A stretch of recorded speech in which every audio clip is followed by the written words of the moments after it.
Their defense is set. Their defense, I'm not going to go and say that their defense is a championship caliber defense, but if any of the defense in the NFC East are, it's them.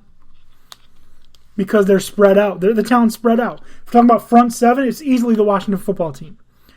But the Giants have legit players at every level of the defense. So it's true. The Washington football team is hard for me to grade. Best player, Benjamin St-Juste. Worst player, Jamin Davis. Again, I think that should have been an offensive lineman. I'm okay with them not taking a quarterback this year because, I mean, I also wouldn't have moved up to take Mac Jones either, honestly. I mean, why mortgage the future on a guy that you're not sure is going to be good?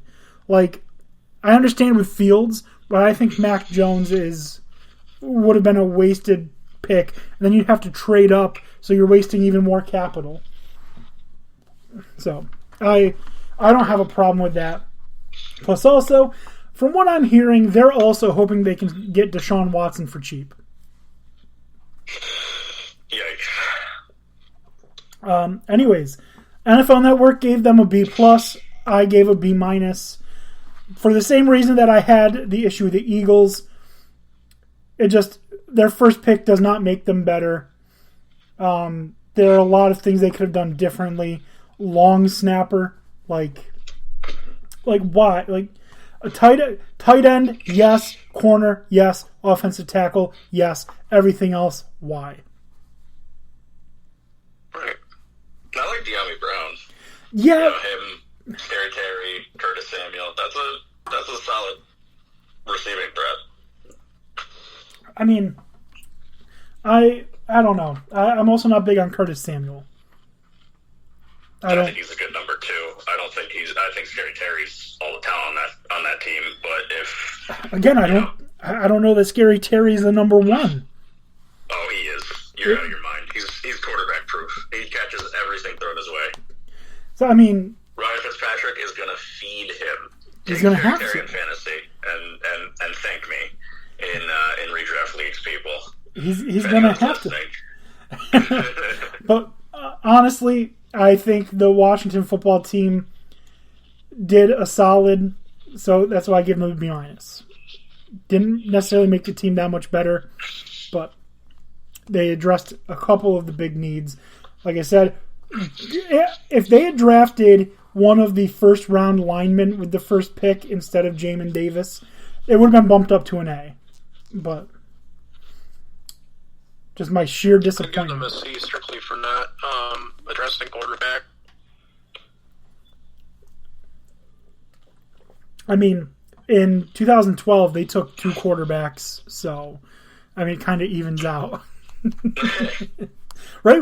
Was that the year 2012 was RG3 and Kirk Cousins, right? Yeah, I don't know. To me, it's just madness to not take a flyer on any quarterback.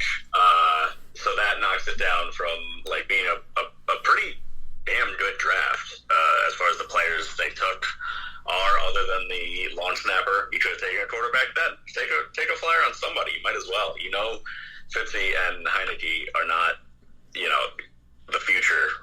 I think. I don't know. Maybe they see it differently. But other than that, and the long snapper, I mostly like their draft, but it's just madness to me. So I wrote them down from like an A-, or maybe even an A, depending on who they might have grabbed. But down to a B, possibly even a B-. I mean, again, and also just focusing on the defense. Like, you took a linebacker. Your front seven's the best in football. Like what a waste of a pick. It's the best in football. Why are you drafting a linebacker first with your first pick when you have such glaring needs on offense?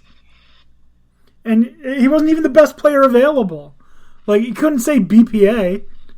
Like, whatever. It's mostly Jamin Davis that I'm having the problem with. Anyways, guys, That's it. That's the NFC East. At least from our opinions, that's the NFC East. How they did, we will obviously see during the draft. I have some big hopes for Micah Parsons. I have some big hopes for Jabril Cox. I can't wait to see what Benjamin St-Juste does, because he's so good. He is so good. I like him a lot. Even though... I'm sorry I wasn't trying to interrupt you, but do you have our draft grades from last year? Not handy on you right now, but I'm thinking in an upcoming episode, it might be a good idea to take a look at those versus our predictions and results so far from last season. But I'm pretty sure I gave the Eagles an F last year.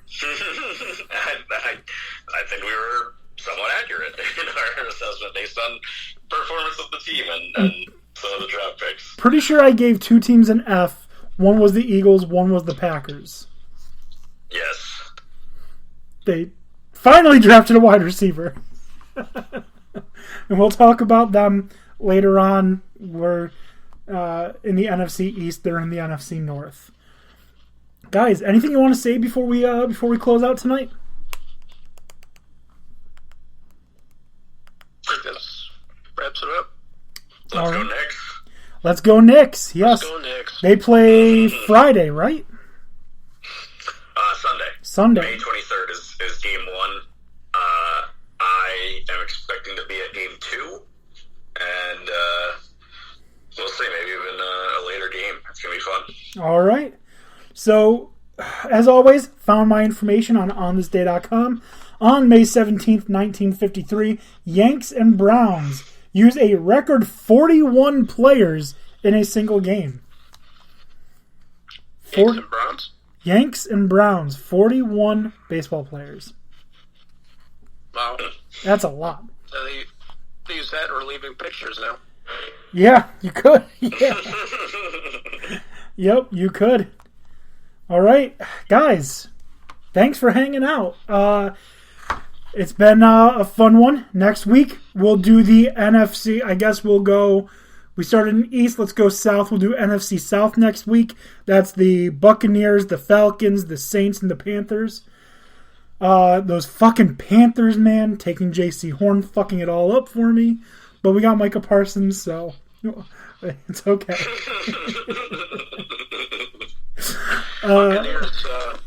Buccaneers get enough. They got Tom Brady. Yep. All you need. Yep.